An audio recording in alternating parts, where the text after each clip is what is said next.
Hello! Let's make delicious stuffed tomatoes using cooked rice and dried mushrooms. Crumble the dried mushrooms into a little bit of cold water.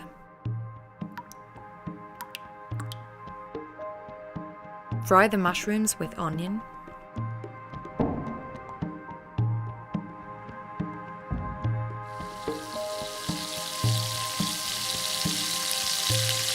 Add vegetable stock, cube or paste.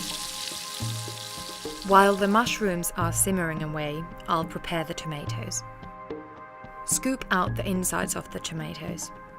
Don't cut too deep, you don't want to burst the skins. I hate wasting food, so I'll chop these and add them to the mushrooms. Then take some cooked rice, some pepper, add cream cheese and oregano, and that's it.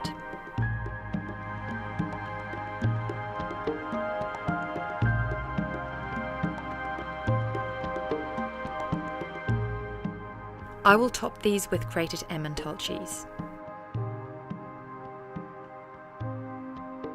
Bake for 10 minutes, or until the cheese is nice and brown. Serve immediately.